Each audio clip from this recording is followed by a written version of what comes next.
Hello friends out there in YouTube land, Robert Hamm here once again with Robert Hamm Photography. Today I want to give you a quick tutorial on how to make a class portrait like this, and I'm going to just show you what I did here in Photoshop and in Lightroom and how I was able to produce something like this.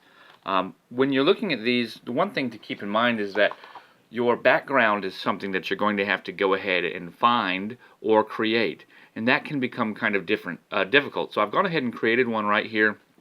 As you can see, pretty simple little background, and the reason is very easily because I'm going to start putting images over top of it, so I don't really need much by way of a background. I just need something that's nice and not distracting. Now there's several different backgrounds that I use, and I may make a tutorial on how to make a background, but basically I created this as an actual element. Used a type tool to put that in there. So this is like 30 different little pieces, maybe 40 put together, so I have a composite of the school logo, and then just make this little background, of course just a little circle and a gradient to put that together. But it's important to know that you don't need to go out there and try to buy backgrounds or steal somebody else's backgrounds. You can just make your own background. These is, like I said, this is just made out of little polygons and just the shapes that are right here under the shape tool. Anyways, I'm gonna now go ahead and populate this, and well, now that I've got this over here, I'm at the class that I want to use.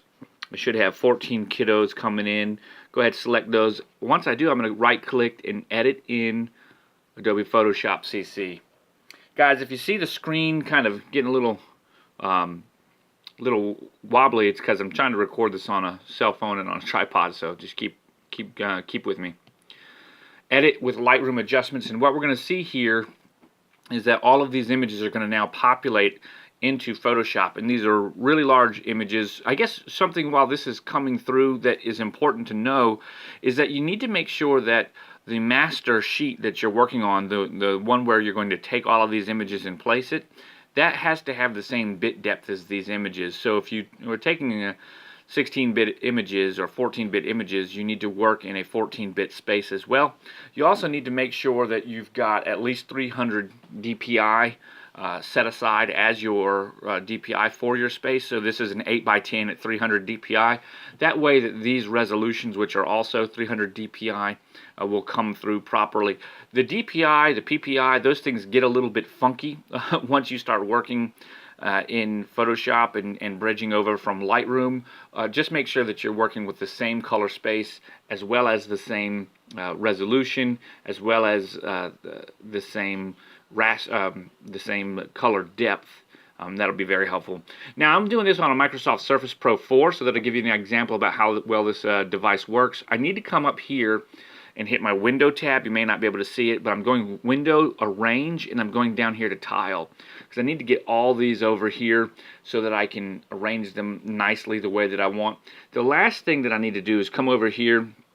I need to come back into Lightroom and get a picture of my teacher, which I took earlier this year. And so we come over here and I'm looking for Mrs. Rosie. There we go. Right click. Once again, edit in Adobe Photoshop CC 2015. I'm going to edit a copy with Lightroom adjustments. Now, because this is all a non-destructive workflow, you're able to use all of your files, whatever the folder that they're in, but pulling from Lightroom as your file management, it will very easily just allow you to use these and then not make any adjustments to the original file. So we'll close out of all these later and everything will be fine.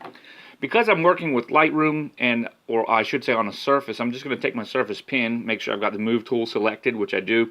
I'm just going to go to each one, grab and move, and you'll see it go over 2, 3, 4, 5, 6, 7, 8. 8 didn't go.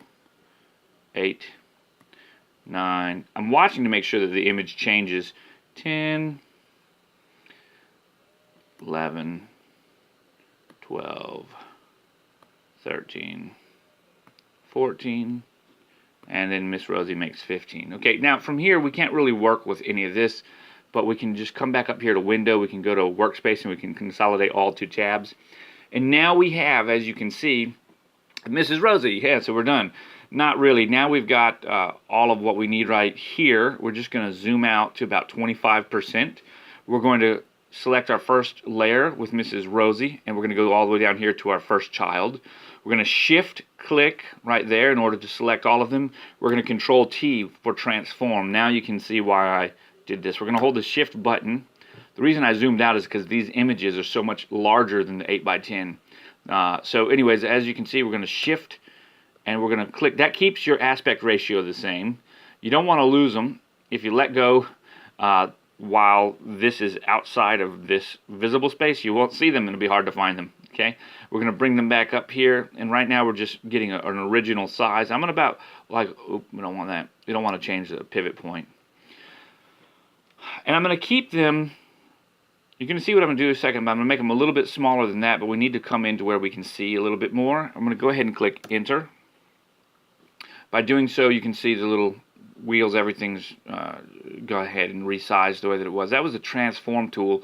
Come over here, and this is Mrs. Rosie, the top one. We're now going to click these bottom layers right here, and we're going to move them off to the side. Now we've got 14, so let's think about what it's going to look like. 1, 2, 3, 4, 5, 6, 7, 8, 9, 10, 11, 12, 13, 14. So really, we're going to have 1, 2, 3, 4, 5, 6, 7, 8, 9, 10, 11, 12, 13, 14.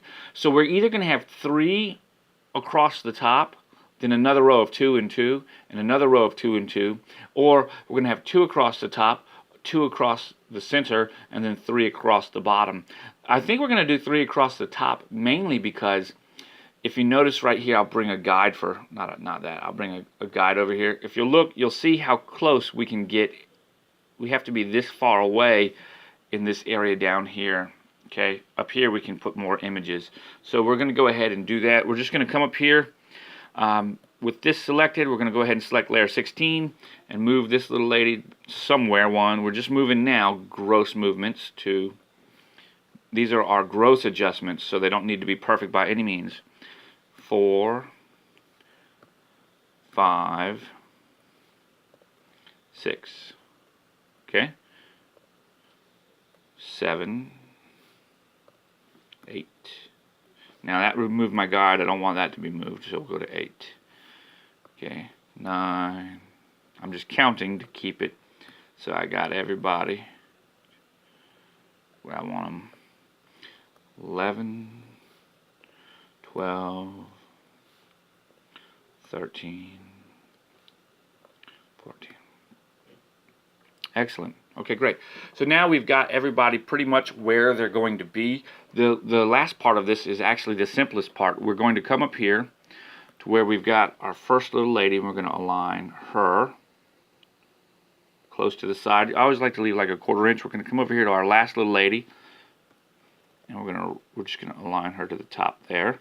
I'm using my alignment tools. I'm actually going to stop using the pen tool now, or the actual pen with the surface, and I'm just going to go ahead and begin using my trackpad. And I'm looking for the alignment line right here, and there we go. So we know that we're aligned top to top there. So now I can just come in here, careful not to right click, okay, and we can come on up. I want to make sure everybody's aligned top to top first. This can sometimes become difficult.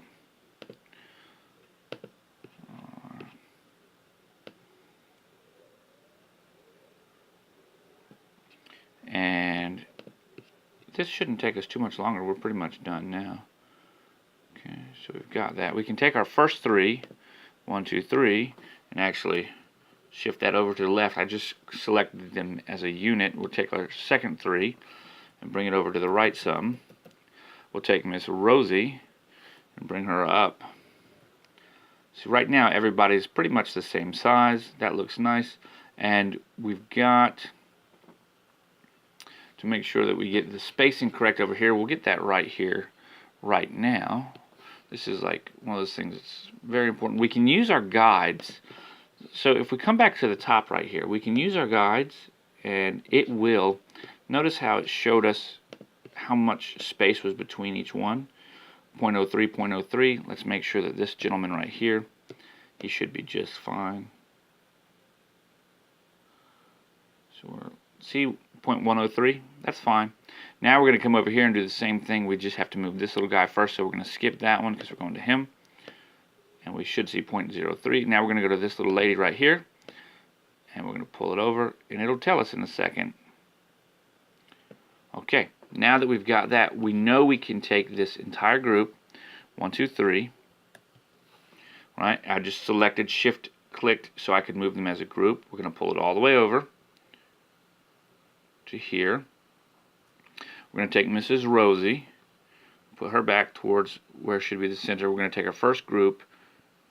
I'm just shift and selecting on the keyboard in order to move these guys as a group. I'm just going to move them over a little bit, and now we're going to take Mrs. Rosie's picture, just make sure that she's right in half the way she should be, and we're perfect. We're right where we want to be.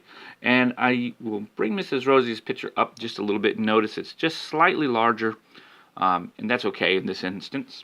Now it's real simple. As you can see, since we've got the top rows aligned already, all we have to do now is align everything to the bottom. So we're going to come right over here to this guy on layer 10 and just move her right out, and we're looking for that guide that was right there. This little lady can come right over here, and she's going to get aligned right up.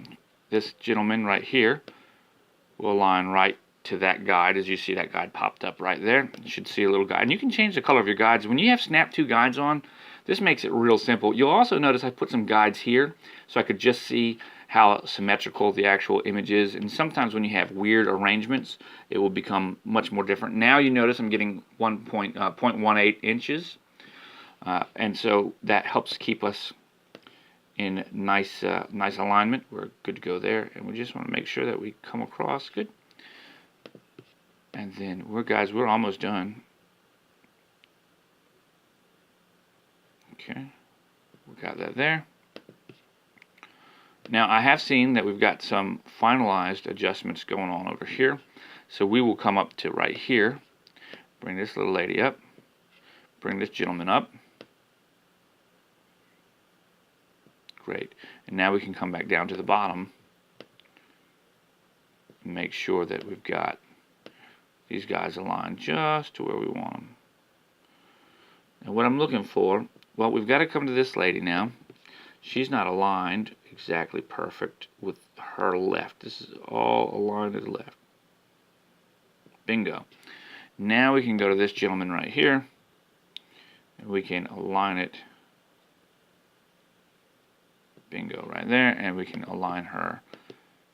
She comes up, she can get aligned. We know that they're the same size because we edited them together. So it's just a matter of making the finalized alignments. Now, when you get here and the Snap 2 gets in to where it's interfering because it's trying to snap on an area that you don't want it to, just bring it down so that you are looking more at the area that you're working with, and then your snap will align much more precisely. Bingo, we're good. Now we can come on out. Okay, so now there you've got it. Other than going over here and changing the actual type of the school, the name of the lady, let's go ahead. Miss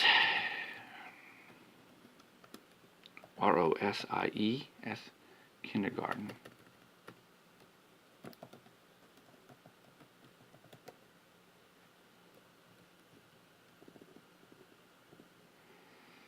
Kindergarten. There we go. So there you have it. In 13 minutes, you've gone ahead and created your own school portrait. This is very important for class pictures, specifically with smaller schools that don't have the space available to take a proper class picture. You can go ahead and use the individual class photos to create a class picture. The next thing is that you might want to consider is putting names down here, and should you do that, you definitely want to make sure that you get with the teachers and make sure that you have every kid properly named. And that's up to you. It really depends on what you would like to do. But anyway, there we go. This is Robert Hamm with RobertHammPhotography.com. Catch me over on Twitter and Instagram at RobHammPhoto. You can find me on both Facebook and YouTube at /Robert Hamm Photography. Hope you enjoyed. Don't forget to like and subscribe.